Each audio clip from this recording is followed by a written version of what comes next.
오늘 사순절 5번째 주일입니다. 우리 여기 나온 분들은 기본적인 인원들 예배 섬겨주시는 분들만 나왔고 이제 대부분의 가정에서 예배 드리는데 하나님의 은혜와 평강이 우리 여러분들에게 우리 또 함께 영상으로 예배하는 성도들에게 넘치게 되기를 축복합니다. 코로나가 언제까지 이어질지 모르겠지만 끝이 오겠죠. 그러니까 여러분들이 함께 각 가정에 흩어져서 예배해도 소망하면서 함께 또 기쁨으로 만날 날들을 소망하면서 믿음과 인내로 이 시간들을 잘 당했으면 좋겠습니다.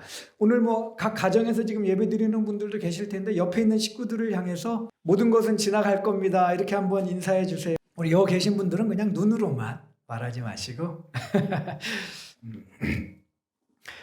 한번 따라하겠습니다. 하나님의 사랑을 믿으면 길이 참아 이길 수 있습니다. 하나님의 사랑을 믿으면 길이 참아 이길 수 있습니다. 저희 가정이 2006년에 한국에서 사역을 잠깐 중단하고 필리핀에 6개월 정도 단기 선교 겸 나간 적이 있습니다.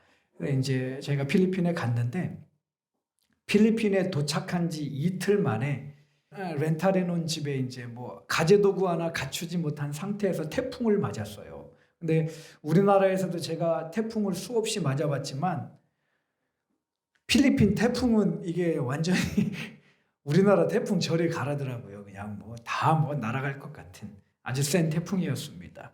그 와중에 이제 먹을 게 없잖아요, 집에. 그래서 저는 가까스로 바깥에 어떻게 나갔는지 나가서 택시를 잡아 타고 마트에 가서 가족들 먹을 걸 사갖고 이제 긴급하게 먹을 거나 이런 게 쓸 게 있어야 되니까 사갖고 집에 들어오니까 집안에 난리가 나 있었습니다.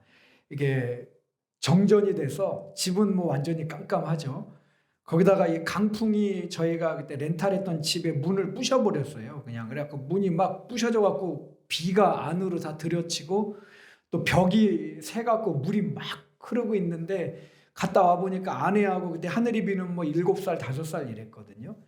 어떻게 할 줄을 몰라서 그냥 이렇게 있는 거예요. 너무 놀라갖고 어떻게 문을 붙들고 이렇게 문 안 열리게 하려고 그러고 있더라고요. 그래서 참 일단 두려움에 떨고 있던 아내와 두 딸을 제가 안심을 시킨 다음에 이제 그때부터 사태를 하나하나 수습해 갔습니다. 일단 문 부셔진 거 어떻게 대충 고정해서 맞춰놓고 물 새는 거 싹 닦아내고 뭐하고 이렇게 하여튼 한참 이렇게 수습을 하고 있는데 가족들이 조용해서 이렇게 돌아보니까 아내하고 애들이 잠이 들어 있더라고요.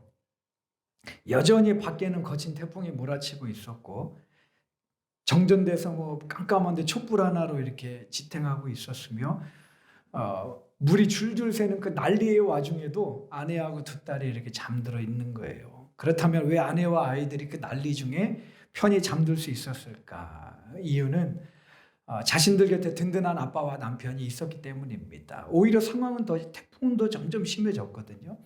근데 이제 아빠하고 남편이 바깥에 있다 돌아와서 그 안에 있어주니까 든든했는지 평안을 되찾고 잠을 잘 수가 있었던 겁니다. 여러분, 우리가 예견치 못하게 몰아치는 생의 광풍을 이길 수 있는 두 가지 길이 있습니다. 첫 번째는 그냥 그 광풍이 잦아드는 거예요. 멈추는 거예요. 고난이 없어지는 거예요. 그럼 이기는 거잖아요.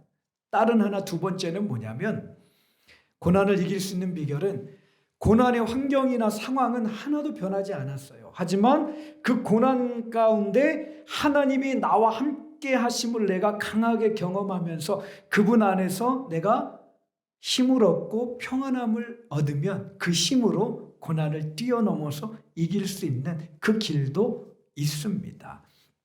오늘 본문은 주님의 동생이었던 야고보가 소아시아 각지에 흩어진 성도들을 향해 쓴 편지입니다. 야고보가 이 편지를 쓸 당시는 예수님을 따른다는 이유로 성도들이 엄청난 박해를 받았던 때예요. 이래서 이제 초대교회 교인들이 견디다 못해서 수많은 사람들이 배교를 하고 믿음을 버리고 이랬던 때거든요. 그리고 또 이제 주님의 재림을 기다리는 거예요. 주님이 온다고 하셨는데 차라리 빨리 와서 우리를 좀 이 괴로움에서 구원해 주셨으면 좋겠다. 하지만 야고보는 이들을 향해서 뭐라고 얘기하냐면 주님께서 오셔서 너희들을 구원해 주실 거다. 재림하실 거다. 곧 오실 거다. 이렇게 말하는 게 아니라 뭐라 그러냐면 따라하겠습니다. 참아라. 참때 그 앞에 무슨 말이 붙냐면 길이 참아라. 길이 참아라. 그러면서 환난과 핍박으로 인한 고난 속에서 길이 참아야 할 근거들을 몇 가지로 제시를 하는데 우리 7절 말씀 다 같이 한번 읽을게요. 7절 그러므로 형제들아 주께서 강림하시기까지 길이 참으라. 보라 농부가 땅에서 나는 귀한 열매를 바라고 길이 참아 이른 비와 늦은 비를 기다리나니. 여러분 이 본문에 나오는 이른 비와 늦은 비는 파종과 수확을 앞둔 적절한 때에 내리는 비를 의미해요. 이것에 대해서 모세는 신명기 11장 14절 말씀에서 이렇게 말했습니다. 여호와께서 너희의 땅에 이른 비 늦은 비를 적당한 때에 내리시리니 너희가 곡식과 포도주와 기름을 얻을 것이요. 이런 이른 비와 늦은 비, 적당한 때 내려지는 이른 비와 늦은 비를 기다리면서 야고보는 길이 참아야 된다 이렇게 얘기합니다. 그래서 이 본문의 뜻은 이런 뜻이에요. 농부가 열매를 위해 가장 적절한 때 하나님이 내리실 이른 비와 늦은 비를 길이 참고 기다리듯이 너희 역시 공경 속에서 하나님께서 가장 적절한 때에 도움의 손길을 펴실 것을 바라면서 길이 참고 기다려야 한다는 겁니다. 할렐루야. 이걸 다른 말로 하면 무슨 뜻이냐면 내 생각에는 지금 당장 비가 와야 할 것 같은데 오지 않아도 낙심하지 말라는 거예요. 왜냐하면 하나님은 가장 적당한 때에 이른 비와 늦은 비를 내려주시는 분이기 때문에 그 하나님을 믿음으로 지금 나는 비가 와야 될 것 같은데 비가 오지 않아도 아직 적당한 때가 아닌가 보다 이렇게 생각하면서 참고 인내하면서 고난의 때를 지나라는 겁니다. 여러분 야고보의 이 선언처럼 저와 여러분은 내 생각이 아니라 하나님 판단에 가장 적절한 때 우리에게 비를 내려주시는 분임을 믿게 되기를 축복합니다. 그러니까 그러면 여유가 좀 생겨요.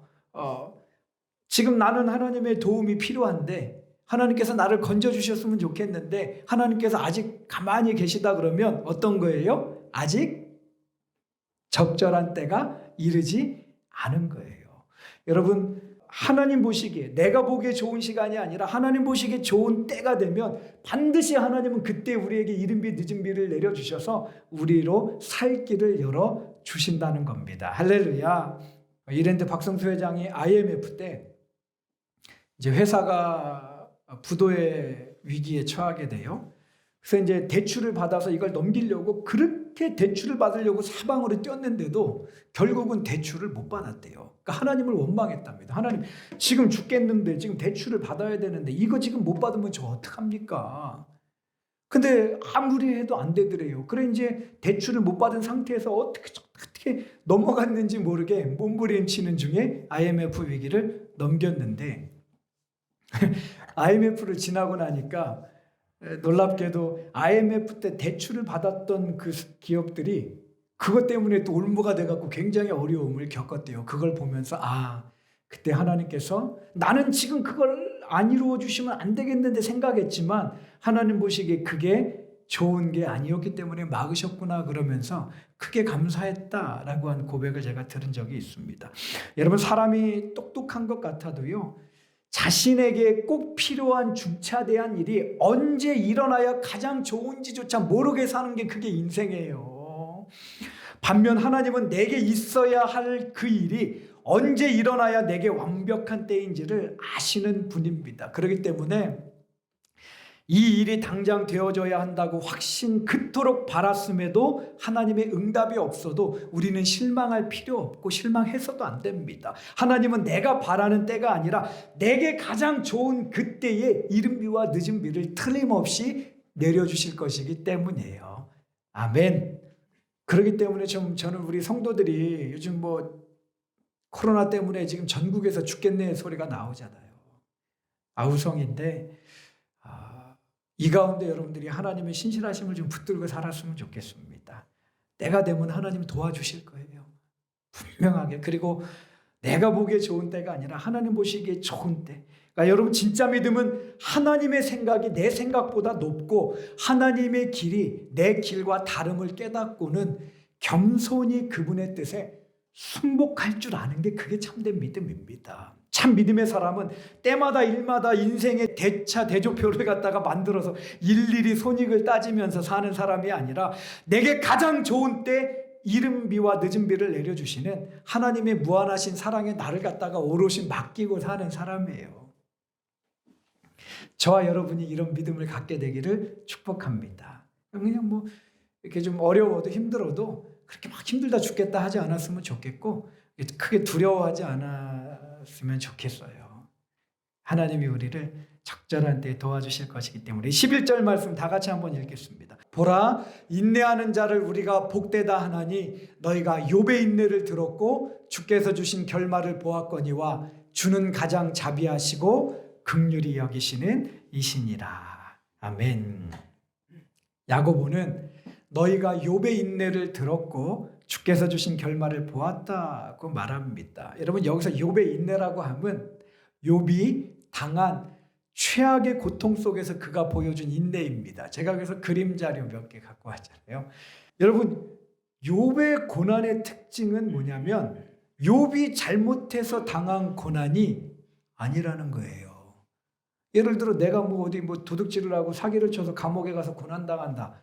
내가 뭐 잘못해서 자식들 잘못 키워갖고 자식들이 나에게 뭐 잘못해갖고 내가 그 고난당한다. 이러면 이거는 내가 뿌린 죄의 씨앗으로 걷는 거잖아요. 근데 욥의 고난은 욥이 잘못해서 당한 고난이 아니었어요. 왜 고난당하냐면 어느 날 하나님이 욥을 자랑하니까 마귀가 와갖고 하나님 앞에 아유 욥이 뭐 다 이유가 있으니까 하나님 뭐 경외하는 거겠죠. 뭐 재산이고 뭐고 다 없어지고 그러고 자식도 다 죽고 뭐 욥이 하나님 그래갖고 사단이 하나님의 허락을 받고 가서 욥의 10자녀를 하루아침에 다 죽여버리고 있는 재산 하루아침에 다 없애버리고 욥의 건강 나중에는 기와장으로 뻑뻑뻑뻑 몸을 긁으면 이게 욥의 고통이거든요.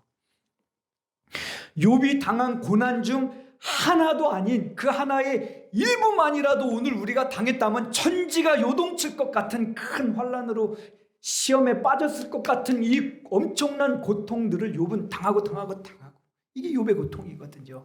그런데 야고보는 말합니다. 너희가 욥의 인내를 들었지 않느냐. 야고보가 말하는 욥의 인내는 자신의 허물이 아닌 외부적인 요인에 의해 당하게 되는 극심한 고난과 고통을 뜻합니다.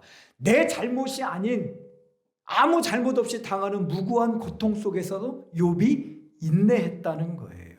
여러분 근데 살다 보면 우리 역시 욥이 당했던 것과 같은 고통으로 인해서 바닥으로 추락할 때가 있어요. 내 잘못이 아닌데. 여러분 지금 사태가 그렇다니까요. 코로나. 여러분이 코로나 만들었어요? 여러분 박쥐 잡아먹었어요? 여러분이 코로나 옮겼어요? 여러분 신천지예요? 아니잖아요. 이게 욥의 고통이 이런 고통이었어요. 우리가 당하는 고통들이 그런 고통이에요. 이런 일은 여러분 전에도 수없이 일어났죠. 과거 IMF 때 무능한 지도자들로 인해서 온 국민이 고통당했잖아요. 이 나라 집값이 너무 올라서 집 없는 서민들이 참 힘든데 여러분 이게 집 없는 사람들 잘못이에요? 집 갖고 장난치는 투기꾼들 때문에 지금 왜 투기꾼들 때문에 제가 이렇게 집 없어서 힘들어야 돼요? 음주운전자가 낸 사고로 무고하게 죽은 이들과 그 가족으로 인해서 고통당하는 사람의 고통은 또 뭐예요? 박사방? 이거 마귀나 행할 법한 왜곡된 성의식의 노예가 된 엽기적인 인간들에 의해서 노예 취급당한 이 애들의 고통 이 뭐냐고요 이게 도대체. 이게 설명 가능한 고통입니까? 배우자와 부모 잘못 만나갖고 배우자 때문에 부모 때문에 고통당하는 자식들, 부인들, 남편들 얼마나 많아요. 그 사람들 잘못이 아니잖아요. 여러분 오늘날 코로나 때문에 저는 믿음이 흔들리는 사람들 많을 것 같아요. 내가 뭐 코로나 잘못 당했는데 나 왜 이렇게 코로나 때문에 경제적으로 힘들고 이렇게 다 힘들어야 되지? 여러분 이런 일들을 만나면 솔직히 성도여도 마음의 평안을 유지하기가 쉽지가 않습니다. 왜 나는 잘못 없는데 내가 이렇게 고생해야 되지? 왜 내 회사가 이것 때문에 이렇게 힘들어야 되지? 이런 분들을 향해서 믿음 있는 분들에게 까닭없이 당하는 고난이어도 감사를 잃지 말고 절대 감사, 무조건 감사를 이겨내자고 하면 어떤 분들은 시험 들어서 이렇게 불통하기도 해요. 목사님이나 실컷 절대 감사, 무조건 감사하세요. 나는 지금 죽지 못해서 살고 있구만. 감사는 뭔? 목사님이 내 처지가 되어 보세요. 감사가 나오나? 가만히 있으면 중간이나 가니까 그냥 이럴 땐 그냥 가만히 있으세요. 아마 이렇게 말하고 싶은 성도들이 한국교회 안에도 있을 수도 있어요. 근데 여러분, 북풍 한솔 몰아치는 혹독한 시련 앞에 서봐야 그 사람 믿음의 진위가 드러납니다. 겨울이 되어야 소나무가 상록수인 게 증명되잖아요. 상황이 좋을 때 좋아 보이는 믿음은 그 믿음 아니에요, 여러분. 평안하고 잘 나갈 때 누군 믿음 없어 보여요? 다 믿음 좋아 보이지. 견디기 힘든 고난이 닥쳐도 그분의 타이밍에 틀림없이 우리를 건지실 하나님을 예배와 기도로 꽉 붙잡고는 인내와 감사로 나아가는 그 사람의 믿음이 진짜인 줄로 믿습니다. 때로는 욥처럼 내가 잘못해서 온 고난이 아니라 나는 가만히 있었는데 외부적인 요인 때문에 내가 엄청난 혼란 가운데 빠졌어도 욥의 인내를 배워서 믿음과 감사와 인내로 이 시간을 잘 당해 나가면서 하나님을 원망하지 않고 붙들고 나아가는 그 사람의 믿음이 그게 진짜라는 거예요. 할렐루야. 저는 그 교회 성도들이 이 믿음, 욥의 인내, 욥의 그 믿음 갖게 되기를 축복합니다. 그냥 코로나라고 힘들다고 뭐 여기저기서 힘들다 그런다고 아우성 치지 않았으면 좋겠어요, 여러분. 이런 무고한 고난 앞에서 내보인 욥의 빛나는 인내를 말하면서 야고보는 11절에서 말씀의 결론을 이렇게 맺어요. 보라, 인내하는 자를 우리가 복되다 하나니 너희가 욥의 인내를 들었고 주께서 주신 결말을 보았거니와 주는 가장 자비하시고 긍휼히 여기시는 이시니라. 자, 여기 이제 말씀이 조금 결론이 이상해요. 욥처럼 까닭없이 당하는 고난을 참고 견디라고 말한 이후에 야고보는 생뚱맞게 주님은 가장 자비하시고 긍휼히 여기시는 분이시다라는 말로 말씀의 결론을 맺어요. 그렇다면 욥의 인내의 결말과 주님의 자비와 긍휼 간에는 어떤 상관관계가 있는 걸까? 얼핏 보면 아무 상관관계가 없는 것 같은데 이 말씀에는 우리로 하여금 고난 중에 승리하게 만드는 중요한 비결이 들어 있습니다. 자, 이제 지금부터 말씀을 잘 들으셔야 돼요. 중요해요. 만일 여러분들이 견디기 힘든 고난 중에 있다면 가장 듣고 싶은 말이 어떤 말이겠어요? 어떤 말을 가장 듣고 싶으세요? 왜 내게 이런 고난이 왔는지, 도대체 이 고난이 언제쯤 끝날지 이런 거에 대한 답변이겠어요? 물론 뭐 이런 걸 수도 있어요. 하지만 고난 중에 있는 제가 듣고 싶은 말은 이 말일 것 같아요. 야, 하나님은 너에게 한없이 자비로우실 뿐만 아니라 너를 불쌍히 여겨주시는 분이시니 그 하나님을 꽉 붙들어라. 그 하나님이 지금 고난 속에서 너와 함께 하고 계시다. 할렐루야. 저는 이 말을 더 듣고 싶을 것 같아요. 여러분, 캄캄한 골방에 홀로 던져져 떨고 있는 한 어린아이를 상상해 보십시오. 이 아이에게 뭐가 가장 필요할 것 같아요? 그 아이에게 가갖고 얘가 왜 어둠 속에 있게 되었는지, 앞으로 얼마나 이 골방에 혼자 있어야 되는지, 그 어둠을 어떻게 이겨내야 될지, 뭐 이런 것들에 대한 게 아니에요. 그 어둠 속에 떨고 있는 아이에게 고난을 끝낼 수 있는 가장 확실한 비결은 뭐냐면 그 아이 곁에 아버지가 가서 그 아이의 손을 꽉 잡아주면 그대로 끝나요. 껌껌하고 여전히 어둡고 두려운 환경이어도 아빠가 와서 그 아들을 한번 꼭 안아주면 그걸로 상황은 끝나는 겁니다. 여러분, 마찬가지예요. 제가 설교 서두에도 그거 얘기한 거 아니에요. 바깥에 태풍은 계속 몰아치는데 제가 오고 나니까 가족들이 뒤에서 편안히 잠을 이루더라고요. 왜? 거기 든든한 아빠가 함께 있으니까. 상황은 하나도 변하지 않았지만. 여러분, 욥의 결말이 그거라는 거예요. 여러분, 까닭없이 당하는 고난이나 이런저런 고난 속에서 우리가 이 고난을 이겨낼 수 있는 힘은 뭐냐면 이 고난이 없어지든가. 근데 여러분, 지금 코로나가 없어질 것 같지가 않잖아요. 아직은 한동안은. 그렇다면 이 고난을 이겨낼 수 있는 힘은 뭐예요? 이 고난 속에서 하나님이 저와 여러분을 사랑으로 붙들고 계심을 여러분들이 알면 돼요. 깨닫고 그 하나님이 나와 함께 계심을 내가 체험하면 된다는 거예요. 할렐루야. 이분 사모님 한번 제가 소개시켜 드릴까요? 한근영이라고 하는 사모님인데, 여기 뭐 예수님과 함께라면 문제는 풀립니다. 문제가 풀린다는데 방점이 있는 게 아니라 예수님과 함께라면 저게 포인트 같아요. 이분이 나는 같이 살기로 했다라고 하는 책을 올 초에 냈는데, 작은 교회 가난한 부교육자로 사모로 살면서 어지간한 어려움에는 웃음을 잃지 않던 사모님이었는데, 2001년 결혼 5년 차일 때 남편 목사님이 섬유근육통 증후군이라는 병을 앓게 됐대요. 저도 처음 들어봤는데 이게 그냥 원인도 모르고 치료제도 없는 그냥 희귀 난치병이라 그러더라고요. 그래서 남편이 그냥 이렇게 뭐 몸도 제대로 가누질 못하는 거예요. 사모님의 기도와 하나님의 응답 상황을 사모님은 이렇게 적었습니다. 하나님, 남편 몸이 심각하게 고장난 것 같아요. 치료법도 없대요. 그러니 하나님 고쳐주세요. 하나님이 만지시면 지금이라도 나을 수 있잖아요. 기도했다는 거예요. 근데 뒤에 사모님이 고백이 이렇습니다. 하지만 하나님은 아무 답을 주지 않으셨다. 응답이 안 된 거예요. 희귀병에 걸린 목사님은 그로 인해서 사임과 요양, 새사역지 부임과 사임, 요양, 이 서클을 계속 반복하게 됩니다. 당연히 이런 상황은 가정경제에 큰 타격을 주어서 사모님은 늘 생활고에 시달려야 했고, 남편 간호와 아이들 양육에 가정경제까지 짊어지고는 힘든 삶을 살아요.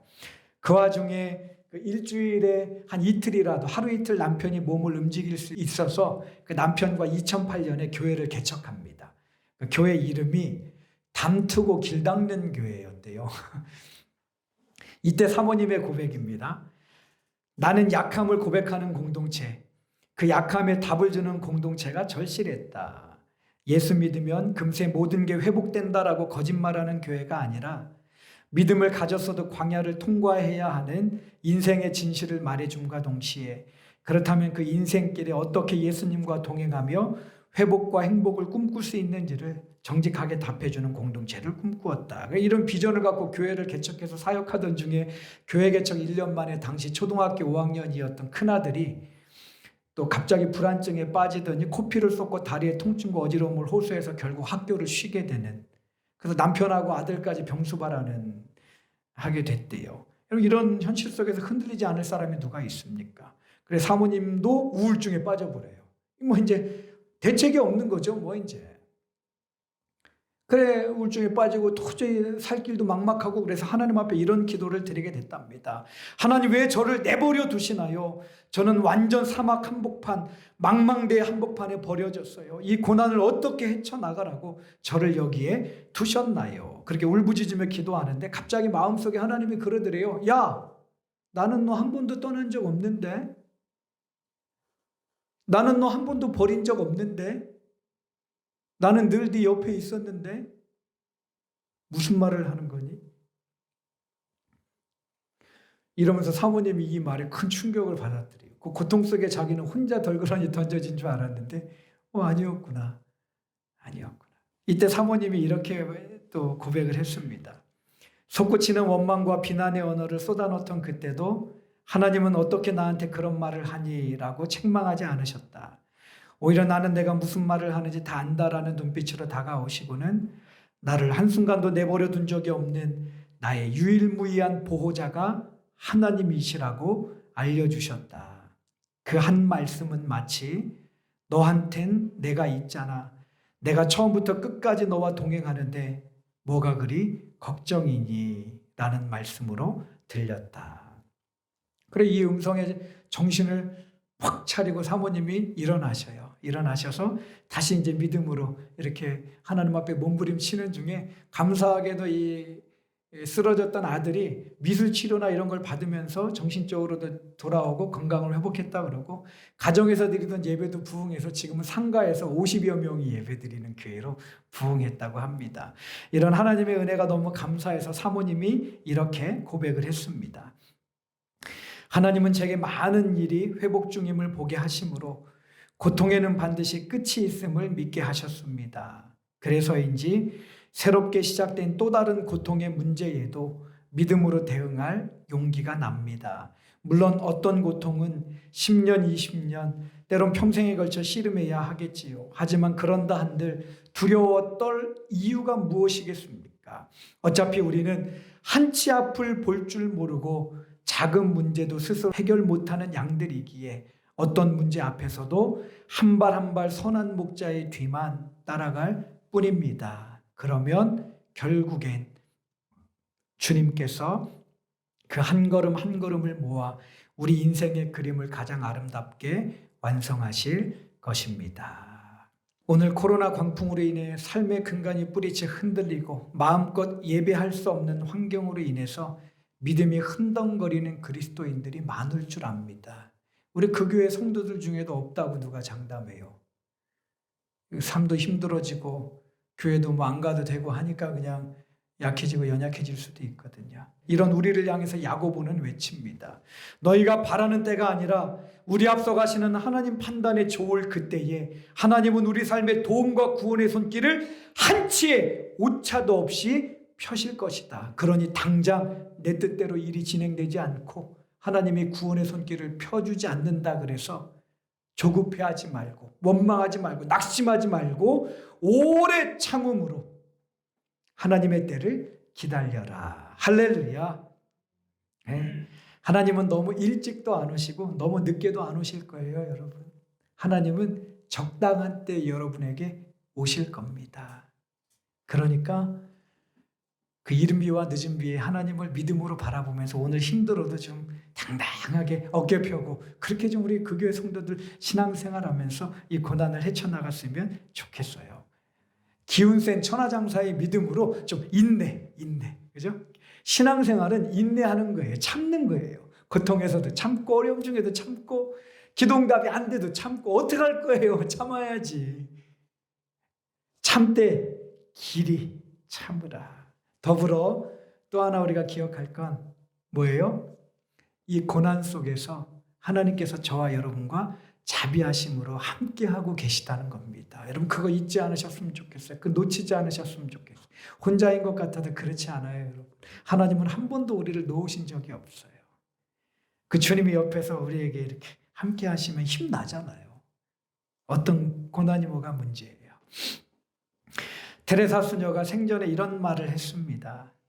나는 하나님께로부터 명료한 걸 받지 않았습니다. 단지 하나님을 신뢰할 뿐입니다. 앞길이 아무리 캄캄하고 어두워도 하나님의 선하심과 인자하심이 우리를 따르고 있기에 염려하며 두려워할 필요가 없다는 고백이에요. 앞길을 모르지만 분명한 건 우리가 하나님의 손에 있다는 거예요.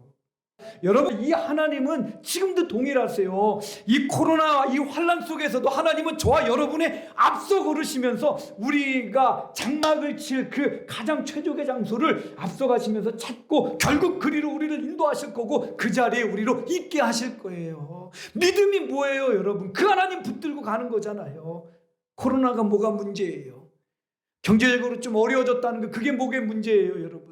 우리의 믿음이 뭐 그것 때문에 요동치고 뭐 풍비박산 나야 되는 게 그게 우리가 고작 그거밖에 안 돼요? 아니잖아요, 여러분. 좀 힘냈으면 좋겠어요. 그리고 감사했으면 좋겠어요. 찬송했으면 좋겠어요.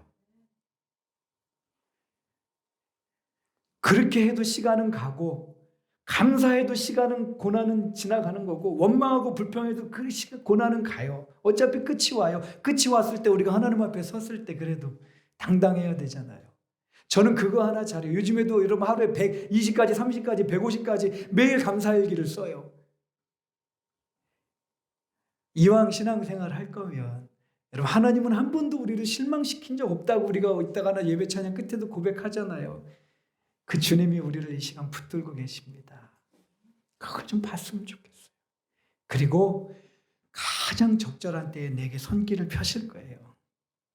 지금 죽겠는데 아직도 가만히 계시면 그건 괜찮은 거예요. 아직은.